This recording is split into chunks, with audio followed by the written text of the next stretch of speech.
帆布，不怕艰难险阻。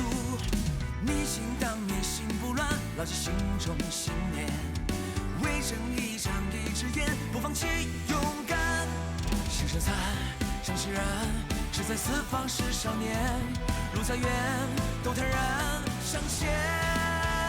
总有未知的考验，谜团中抽丝剥茧，哪怕黑暗依然并肩，不改变，胆小好事在人间。星辰与手足作伴，我问前程，只盼真气浩然。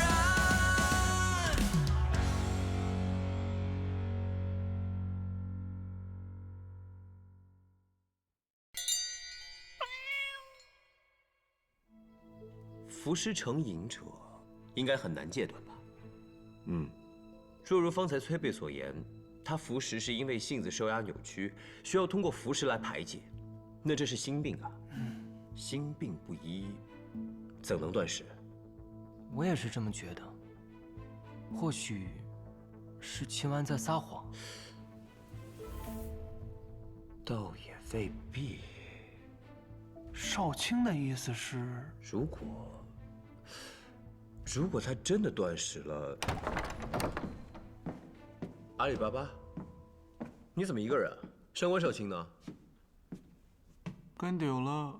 啊！不是，你怎么那么不小心呢？万一少卿遇到了麻烦怎么办啊？我也不想啊。给你机会你也不中用啊，真是朽木不可雕也。什么不可雕？少卿大人，案子已经有眉目了。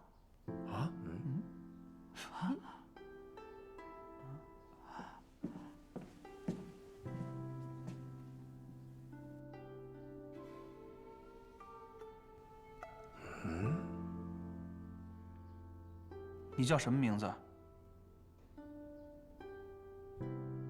奴家寇娘。秦完押了把琴在放贷的刘钥匙那儿，你赎了回来，然后琴被抢走了。是杜城让我去赎的，钱也是他给我的。那你和杜城什么关系？他是我的。那把琴是什么琴？奴家不知，但好像很贵重。杜城只是一个落魄的散将，怎么会有钱给你去赎琴呢？我也不知道他钱是哪儿来的，他让我去赎琴，我就照办了。你可知杜城服食？知道。知道，你怎么还要和他在一起？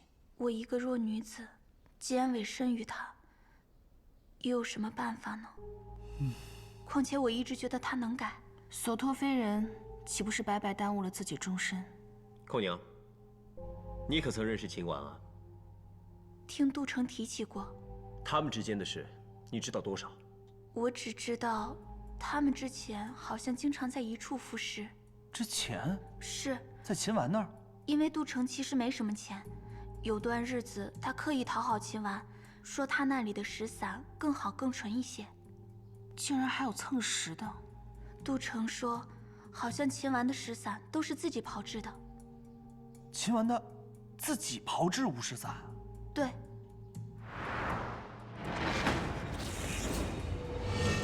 杜城说，秦完是把五石散当成药在炼，觉得可以治好自己的病。后来呢？后来，秦完和杜城便逐渐疏远了。这是为啥呀？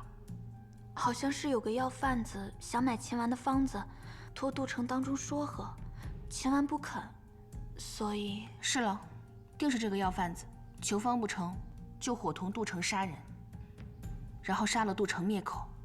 我查过杜城此前的腰伤，就是找一个药贩子拿的药，是个姓赵的大仙儿。升平坊附近的五石散都是出自他手。原来同伙在这里，我们现在就查。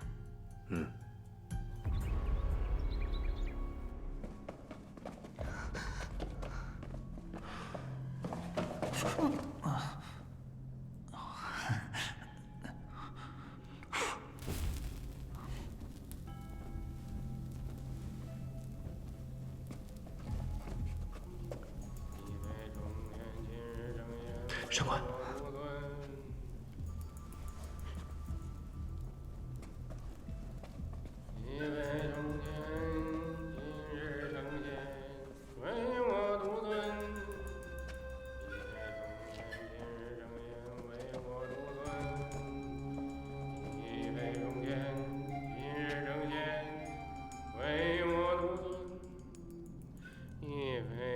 你就是所谓的赵大仙儿。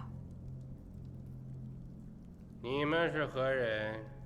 请阻我白日请神。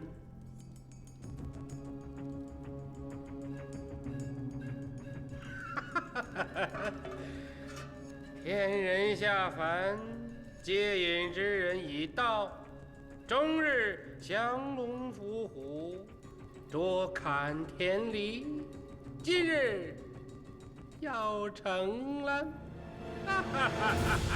成仙去也。53，拿下！上！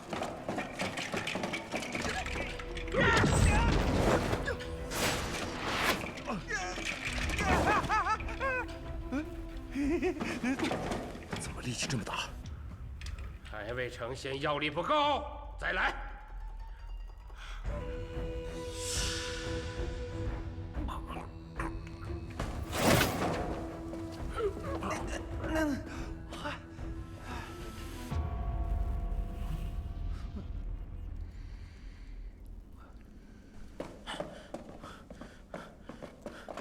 孙豹使点劲儿，死神的！哎呀，没想到啊，这一次让上官少卿抢了位吧。你怎么样？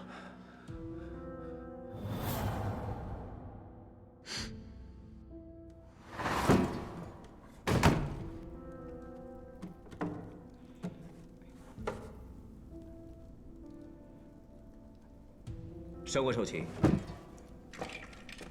请问将武士伞藏在了琴中，这是残留的粉末。如此看来，他真的为了夺武士伞，要了人性命。或许可以结案了。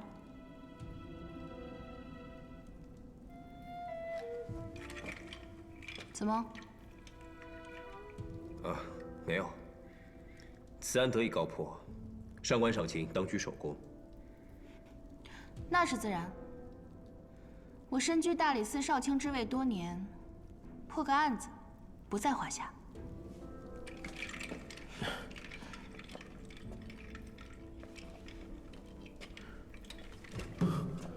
别，你在想啥了呀？这个案子好像都说得通，但我总觉得缺了点什么。别动，别动。你看这个，看，这根弦换过。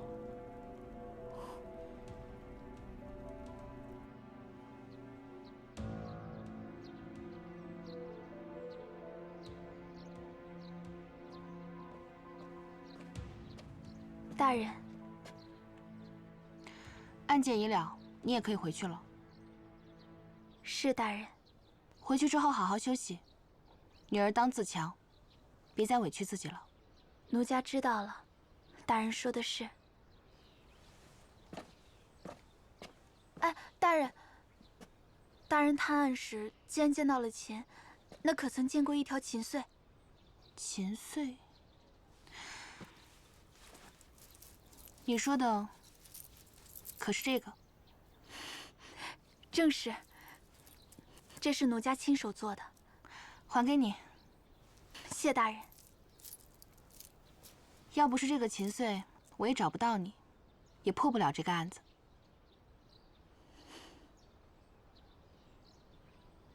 秦完的琴上怎么会有你做的琴穗？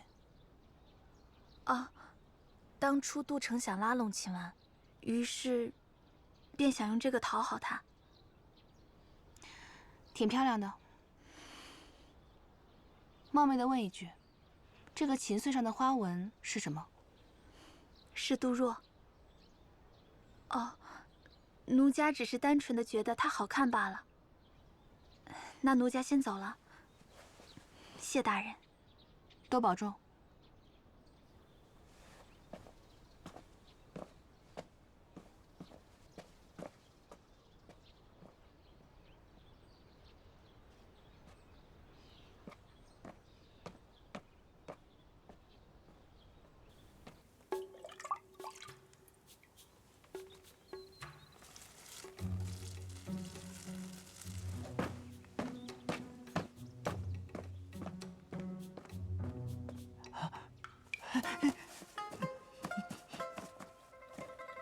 出来啊！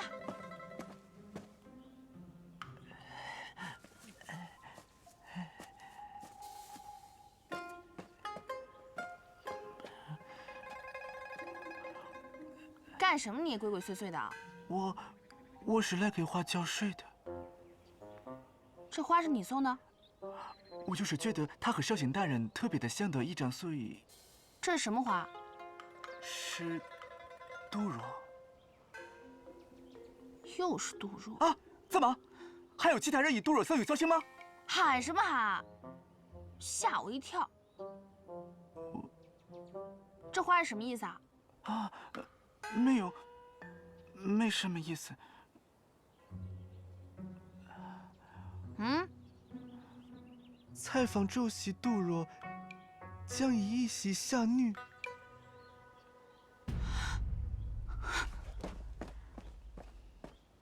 少卿大人，我人呢？哎，哎，来了。吴伯，二位大人。秦大人呢？哦，我家大人去衙门点保了，不在府上。哎，这不是我家二郎的琴吗？你家二郎的案子告破了，我们特来知会秦大人一声。案子破了，那是被何人所害呀？此事等秦大人回来再说吧。哦。多问一嘴啊，这把琴可曾修过呀？哦，修过。前几年我家大人为了不让二郎玩物丧志，差点把这柄琴给摔了，琴弦也弄断了。后来是寇娘续的弦。寇娘？哪个寇娘？是之前府内的婢女，日常伺候二郎的，手巧，也懂音律。后来被我家大人逐出府了。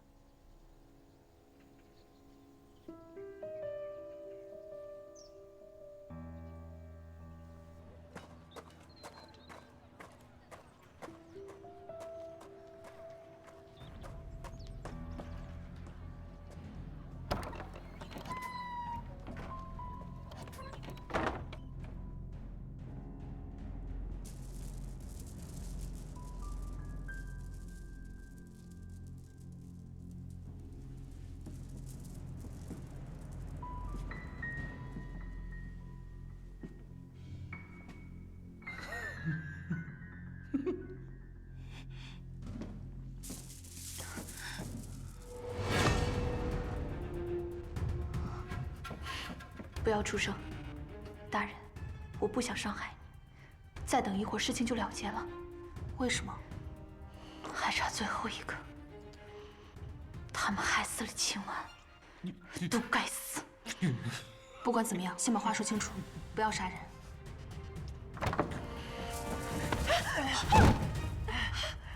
没问题，放心吧。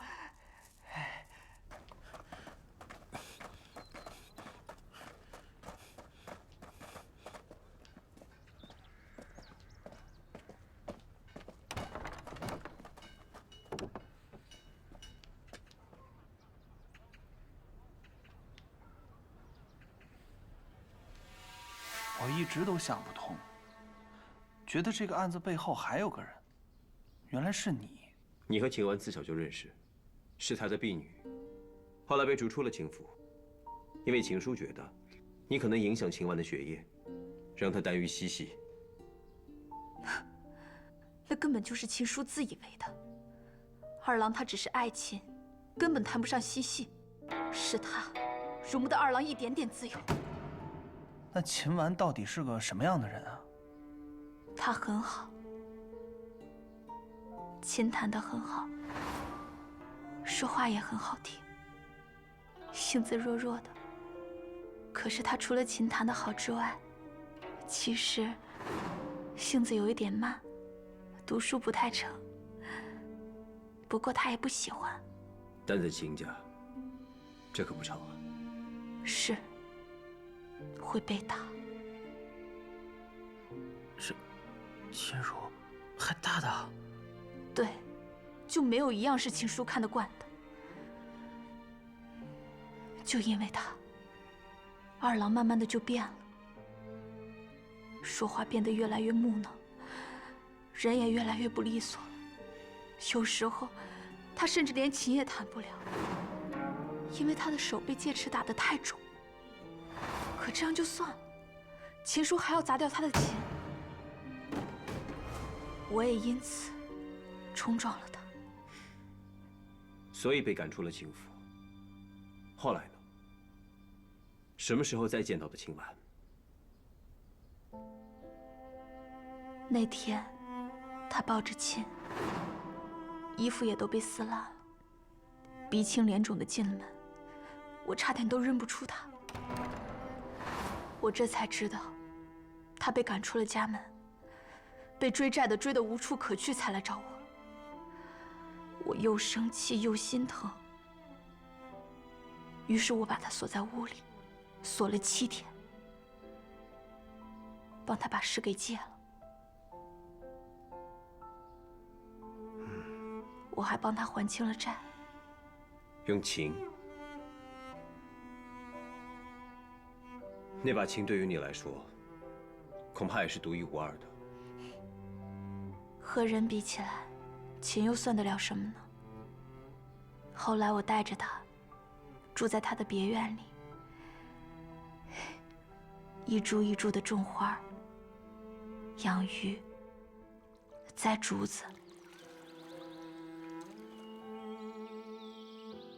慢慢的，把那过成了像人住的地方。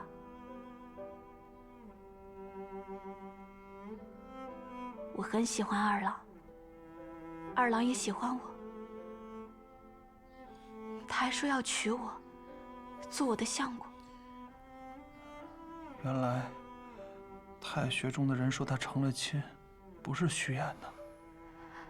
可二郎，终究是被我害死的。他好了以后，托鸿胪寺卿求情，回了家，见了秦叔。他想让秦叔原谅自己。二郎他没有什么别的心愿，他不过是希望他娶我的时候，秦叔可以给他证婚。二郎他还是忘不了那点对兄长的如母之情，他就是那么善良的一个人。可秦叔并没有理会他，我也觉得无所谓。我觉得只要我们2人可以过安心日子，我觉得就足够了。可有一天，二郎突然说，他想要温习功课，重回太学。他想要求取功名，给我们一个前程。他是想让秦叔承认自己。他说要静心温书，我便是支持的。我便没有再去院子打扰他。过了些时日，我还是放心不下，去院子看他时，却发现他在炼药。50散？对，他骗了我，我简直要气疯了。我问他你为什么骗我？他说他当时一回家，杜成和那个药贩子马上便找上门来，他们逼他重新练50散，不然就要对我不利，将我逐出神都去。他为了不让你受到伤害，所以从容他们。不仅如此，秦完他想跑，被他们抓回来拴在院子里，就像狗一样。他们不许他离开，直到他屈服为止。我知道事情的原委之后，我就想要带他走，带他离开那个院子，离开神都。可这时候秦叔他又来了。你们真的想不到，堂堂一个国子监祭酒大人，他说出来的话有多脏多难听。他还让秦婉一起骂我。秦婉怎么做的？他让我走，让我离开神都。这是你的东西，滚！二郎，你为什么这么对我？毁了它！走，走！滚！快滚！滚！滚出去！快滚！我走了之后，一边心中凄苦，一边在想他说的话是什么意思。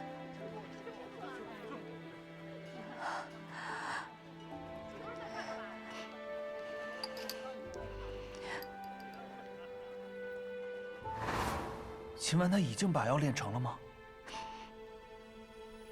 我隐约明白了什么，便折了回去。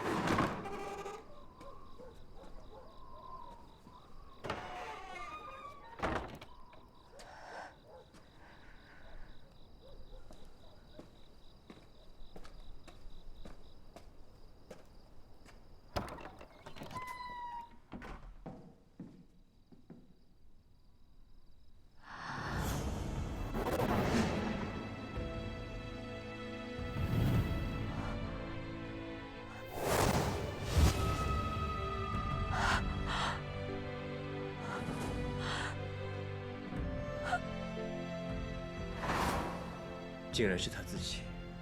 他们为了挟制他炼药，以我威胁还不够，竟然逼他重服50散。二郎曾经跟我说过，他如果再服，就自绝于世。我还说要他一言为定，可谁想到会一语成谶呢？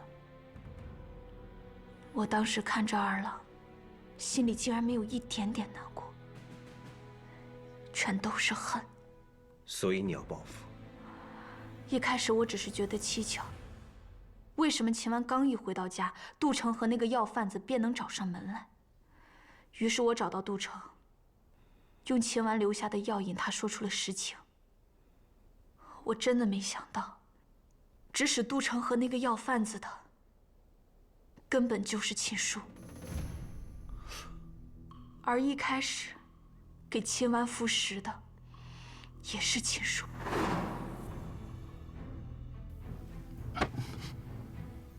怕的时候就把它吃了，啊！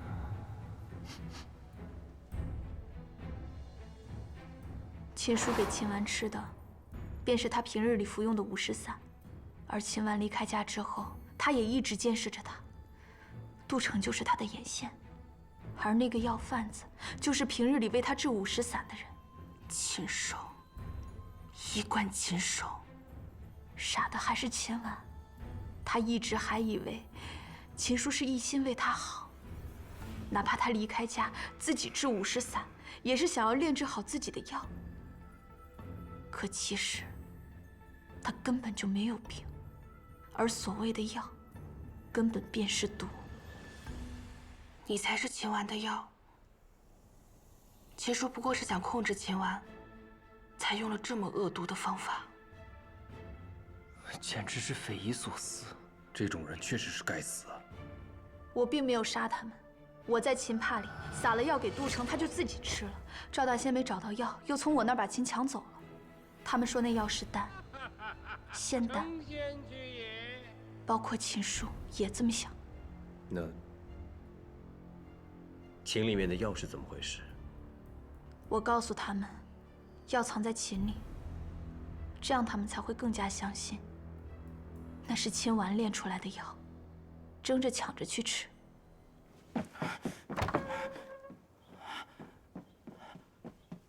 两位少卿大人，那个国子祭酒秦叔秦大人他不治身亡了。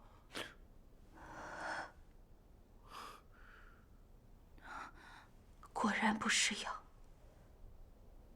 是毒。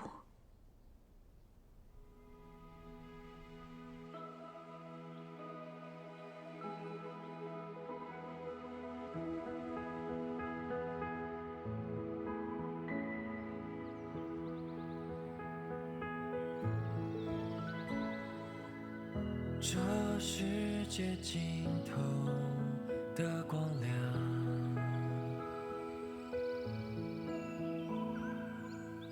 在那乌云之上的远方，黑暗的中央，我跨过蛮荒，找寻它光芒。命运的山中人稀不住藏，方杜若。我在长夜流浪，也幻想，等不到天亮，也无需彷徨，有你心中的太阳。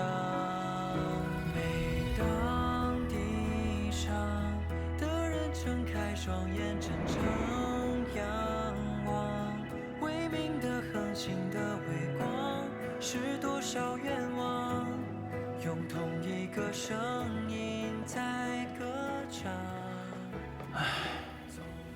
关关雎鸠，载荷之舟，窈窕淑女，君子好逑。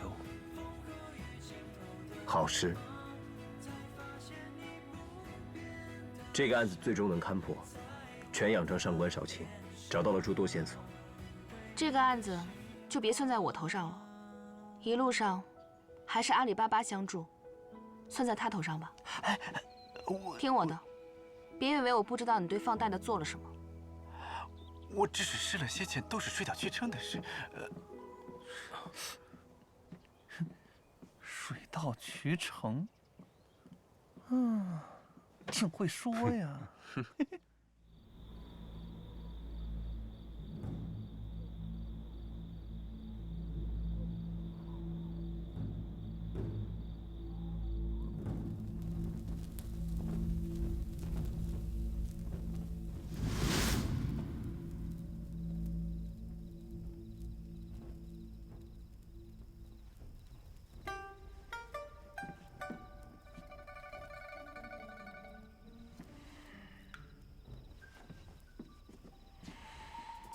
你老看我干什么？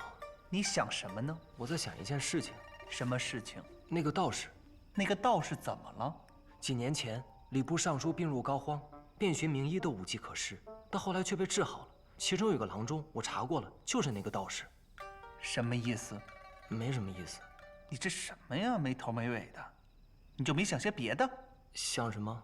你很危险啊，崔北。什么意思？我感觉你常常强求于自己，说不定有变成秦丸的可能。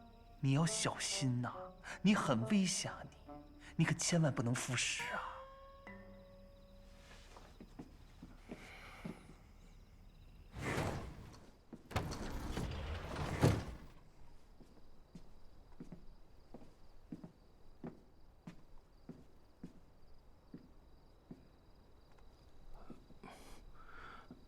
别，俺来给你张灯。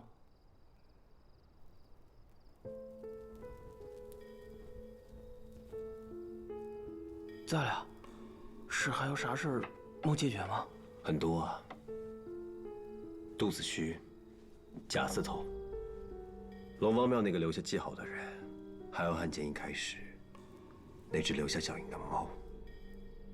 我总觉得这一路上的案子，都像有人故意引导我们。啊！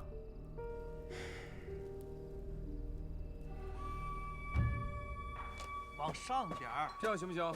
你再往上点儿，往上点儿，你再往上点儿，还往上？哎，往下，往下，往下，高了，高了，高了。哎，要不你来？我要能够得着用你啊！哎，不是，这啥味儿啊？能干啥了呀？哎，忍耐一下，习惯了就臭味相投了。哎，总算是布置完了。不是，姐，恁到底是干啥了？又是熏香，又是挂镜子了，寒食也没这习俗啊。不是寒食，是清明。清明，清明也没这习俗啊。别处可以没有，我们大理寺得有。对，你不懂了吧？清明要避煞鬼，不然你会厄运缠身的。厄运俺知道，这煞鬼是个啥呀？来来来，进屋。走走走，给他讲讲。小心小心！哎，干啥了？干啥？干啥了呀？过来。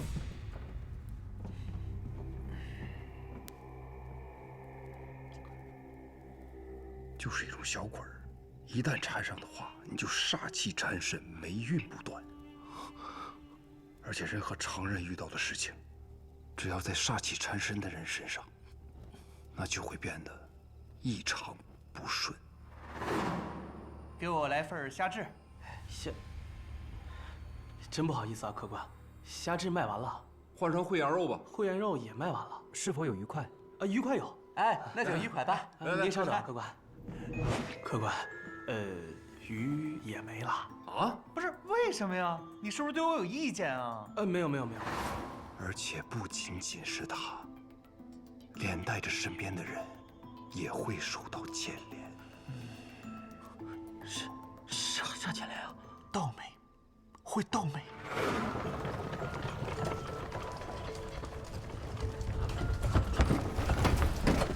小心！滴水之恩，当涌泉相报啊！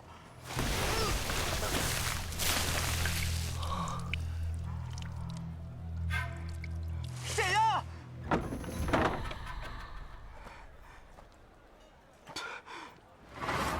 这虽然说是无伤大雅的小事，但据说一到清明这一天，煞鬼会获人们悼亡的煞气加持，这种霉运会变得尤为强劲。咋个强劲法啊？会传染。咋那厉害啊？那有啥办法分辨煞鬼不？这你就问到重点了，难就难在，你很难找出它。一不留神，就会附到旁人身上，而被附身的人看起来十分平常。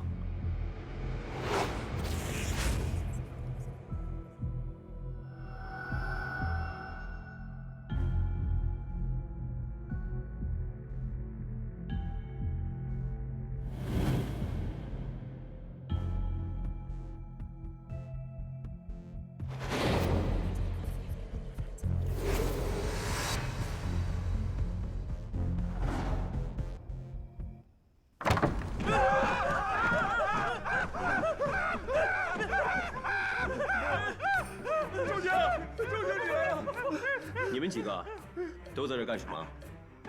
没有。我刚才找了一整圈，一个人都没有。少卿，我们在给陈氏讲故事。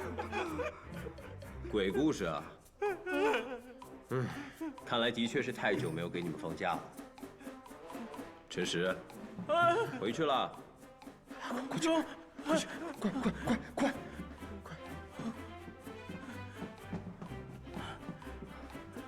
小心啊！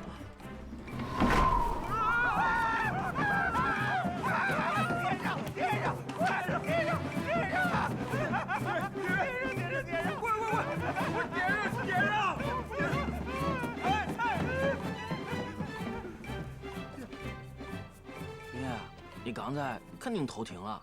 没有啊。那你咋知道是鬼故事啊？我猜的。走了。猜了呀。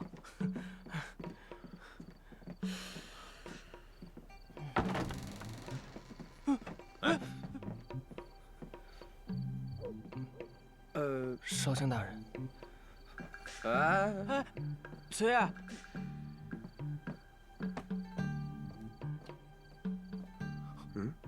崔爷咋了？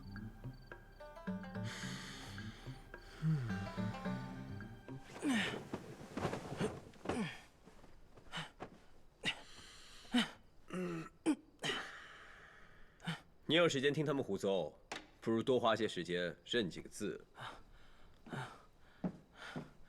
别，还认了，还摸了5张字了。哎呀，可听他们说还怪长见识了。哼！哎，别，你说真有煞鬼吗？君子不与怪力乱神，可七爷他们说了跟真的似的呀。说了跟真的似的，你也不能信啊。那都变成猫，那还有啥不能信了呀？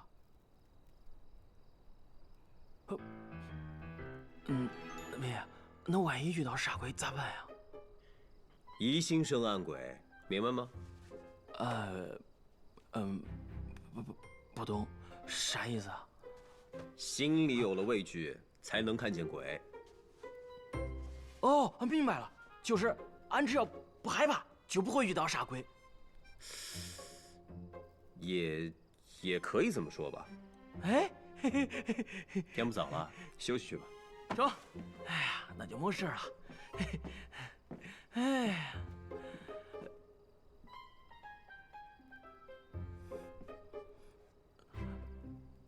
别，俺还是有点怕。快去睡觉啊！这种，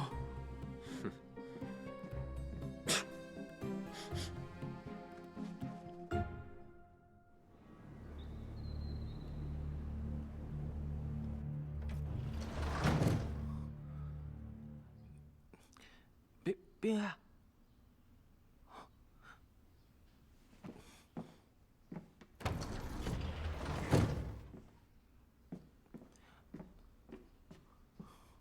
别，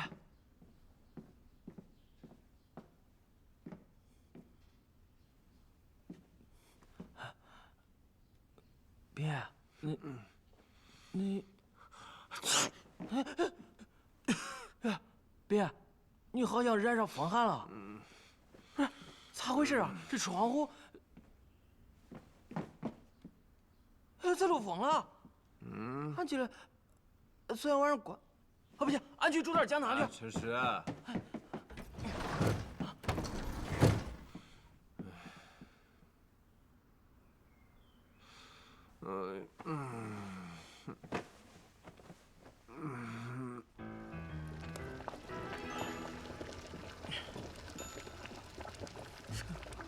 哎，姜汤再加萝卜丝，去火，哎，驱寒。好，谢谢再说。啊，够了。什么够了？放，再放，全放了，全放上。啊，知道。哎，这就对喽。哦，好，谢谢再说。这真奇怪了呀，好大的姜味儿啊！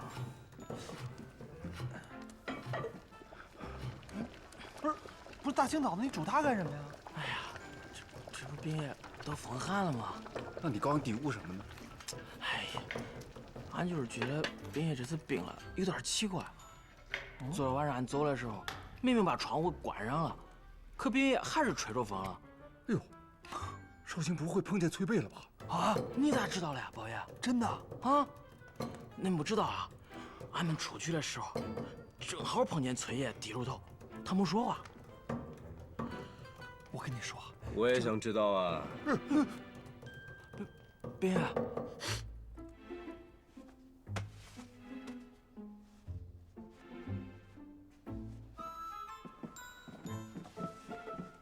少卿，其实崔贝就是故事里杀鬼缠身的人，所以今天你一定要当心。你觉得本少卿会信吗？是真的，我们也是深有体会才说的。不信你问他们。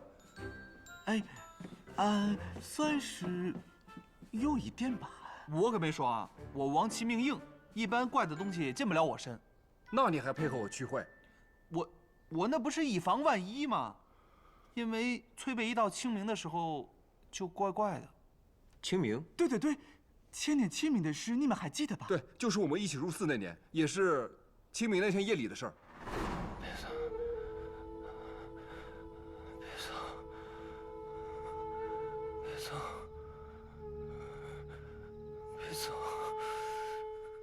别走，没走。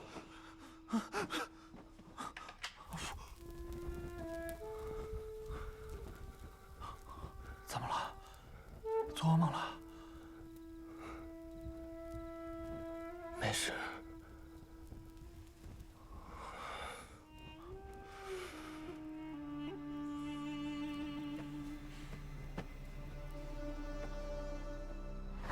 第二天起床，我们所有人都昏昏沉沉的，跟撞了鬼似的，几乎下不去床。只有崔贝没事。哎，怎么了？上次查案在太学，有一个崔贝的老同学说了好多奇怪的话。好了，都是无稽之谈，越说越没谱了。少卿，不是我们针对崔贝啊，傻鬼的故事还是崔贝自己说的，他还跟我们说清明的时候离他远一点。他自己说的啊？这我记得，是去年临近清明的时候崔贝说的，只不过清明当天他不在寺里。哎，说起来，今儿好像没见崔啊，他一大早就出去了。昨天晚上撞见他的时候，好像也是躲躲闪闪。哎，他这是有意在躲避啊？这是为啥呀？他找袁先生算过八字，会不会和这个有关系啊？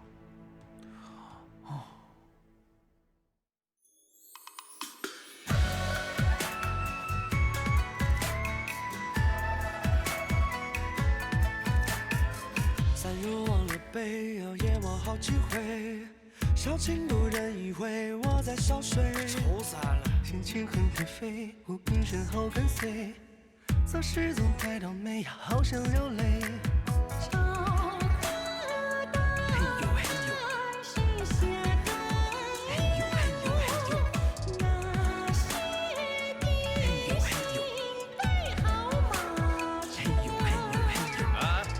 你这个家伙，怎么又做错了？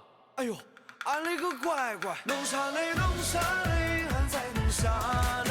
加班工作太累，生活太无味，不愉快谁机会，常常扣机会，老板画的大饼撑坏我的胃。弄啥嘞弄啥嘞，你在弄啥嘞？弄啥嘞弄啥嘞，又在弄啥嘞？方案对也不对，甲方没分配。